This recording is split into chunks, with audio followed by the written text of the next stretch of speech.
everyone, and welcome to the RV Inspection and Care podcast and video. I'm Dwayne, and I'm a certified RV inspector, and today we're going to be talking about RV refrigerators versus residential refrigerators in your RV. What are the pros and what are the cons of going either way? Well, RVs present unique challenges for keeping your food cold. No question about that. A lot more than, say, you would experience in a regular home. So at some point, a lot of RVers begin to start to think about replacing that RV refrigerator or gas absorption refrigerator with a residential one instead. So let's see what are the pros and cons of going either way. There's no one right choice for all RVers. And with that said, let's start in with the pros of going with an RV or gas absorption refrigerator. Number one, they are versatile. They can run on multiple power sources. And that's great because if one power source is out for any reason, well, you can run it on something else. The second pro is that they are a low power draw on the electric side of your RV. That's always a good thing. Number three, and this is a big one, they are very good for boondocking. For all of you folks that like to dry camp and you like to go out in places where nobody's around, well, a gas absorption RV refrigerator is made for that. You're going to really love that because in many cases, you can just switch it right over to propane out there and you can run indefinitely as long as you've got enough propane. So that's very good.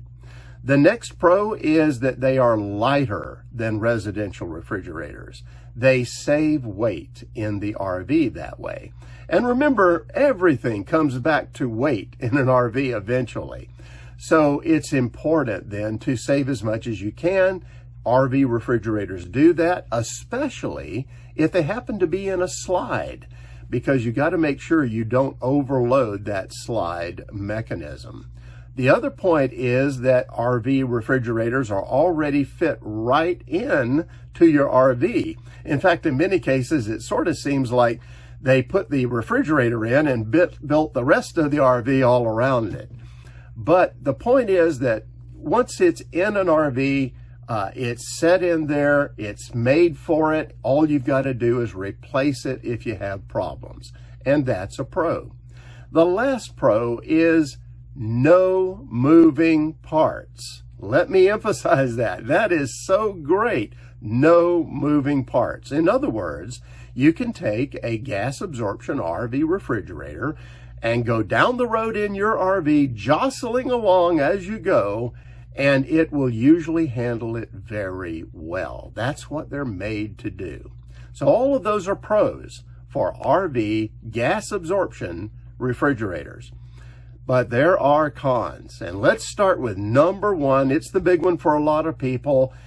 They usually are smaller for the area that they take up. In other words, you have less cubic feet of actually storage space for food. So if you take an RV refrigerator and you put one right next door to it, that's a residential refrigerator, the same size, you're going to usually have more cubic feet of food storage in the residential fridge. And that's huge. I mean, a lot of us, we all would like to have maybe a little more area than what we have in our RV refrigerator. The second con is that it costs more than a residential refrigerator to replace, especially when we're getting into the larger gas absorption RV refrigerators. Well, they can go $2,000 to $3,000 just for the refrigerator and then the installation as well. That's a con. Number three, they're more sensitive to hot temperatures and to temperature changes. a lot of people notice this. In the summertime, all of a sudden that ice cream just isn't really hard anymore. And you'll notice too in your refrigerator compartment that in really hot weather, it doesn't always stay in the desirable range where it should. So they are sensitive to extreme temperatures and changes. The next con is that RV refrigerators take a long time to cool down. When you want to go camping and you haven't had your refrigerator running, well, you better take about a day to get that RV refrigerator up and going, because it takes many hours to do that, and especially in hot weather. So that's a con. The next con is almost all of them will require some kind of defrosting. There really isn't any kind of automatic defrosting mechanism with these. So if you're in a humid area, well, then you could even be defrosting your RV gas absorption refrigerator almost every single month. And that means taking all of that out and then actually defrosting it manually and then putting everything back in again. It's a bit of time to be able to do that. The final con is that RV gas absorption fridges need to be level pretty much to work properly. Now, they do have some give and take on that, but you don't want to get too far off of that, because a gas absorption refrigerator works on chemical reactions. And to do that, it has to be in a more or less level state. So, that is not as versatile as maybe a residential refrigerator, and therefore it's a con. All right, those are the pros and cons of gas absorption RV refrigerators. Let's start on residential fridges now. The pros first. Number one, more food storage. And that's the big one, really, isn't it? That's what we really want in most cases. Number two, they're much cheaper. As we talked about, the gas absorption fridges can cost $2,000 to $3,000.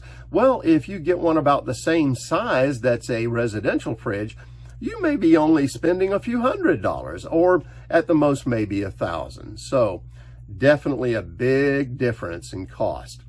Number three pro is that they cool down quick. Just a few hours after you plug it in, you're going to pretty much notice that it's nice and cool in your fridge and really cold in your freezer.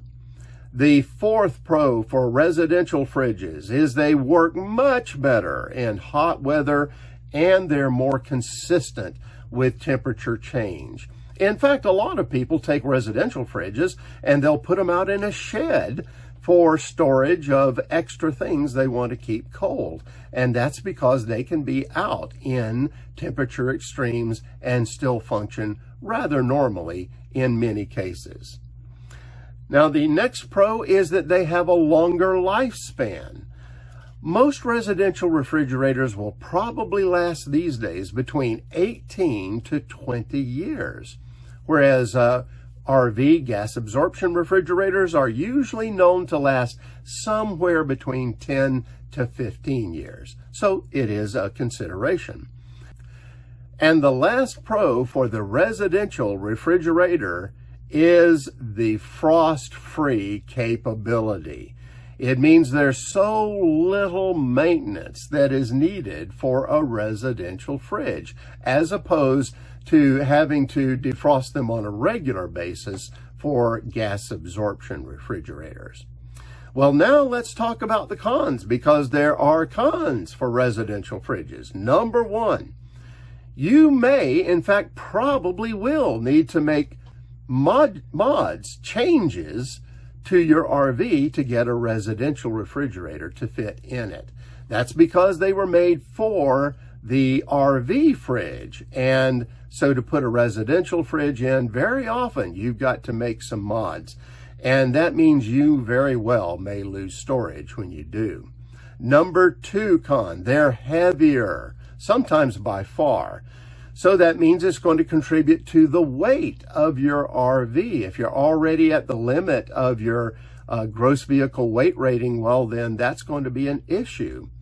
Also, if you have it in a slide, well, you've got to be careful about that extra weight and the slide mechanism being able to handle that. So it is a consideration. The number 3 con, you most likely are going to need a bigger and better battery bank to run these residential fridges because they only run on electric.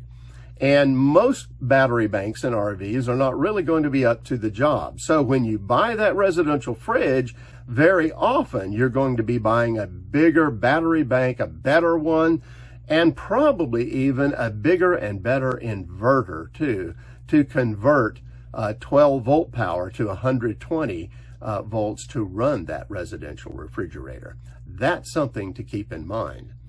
The 4th con is that to get it into your RV may be a real challenge. In fact, in many cases, they won't go through the door. They're just too big. So a lot of times, RV techs will take out a window, or even if it's in a motorhome, they may take out the windshield to get that refrigerator in or out of the RV. And that's quite a process to watch. But it's something that's a lot more work to do to get it in and out than you would for an RV refrigerator. And the last con is that a residential fridge is not designed and never has been designed to be jostled and go down the road in an RV. Now, most people, to be fair, don't have a lot of problems with that, but some people do, and they have issues with things coming loose and just have to be repaired from time to time. So that's a con. All right, those are the pros and cons of both RV gas absorption refrigerators and residential fridges. Now, who would be best for each type of fridge? Here's what my take is on the subject. I feel that an RV gas absorption refrigerator is really best for part-time or vacation RVers or weekend warriors. Also for boondockers, people who like to be out and away and are going to be unplugged. Well, then an RV fridge works very well for that. And for those who like to stay in more moderate temperatures. So you're not seeing a lot of extremes that could affect the way your refrigerator cools. Now, those that would be best for a residential refrigerator would be full-timers, people who are living in their RV. It just makes everything more easy and simple and comfortable to have a residential refrigerator, especially those who like to spend almost all their time in campgrounds. So they're going to be hooked up to the grid anyway. That extra power draw for the residential fridge will not mean anything to them because they're hooked up to shore power. And those who could be in hot weather at times, well, then they're going to really see the benefit of having a residential fridge. Now, let me say that either kind of refrigerator can work very well.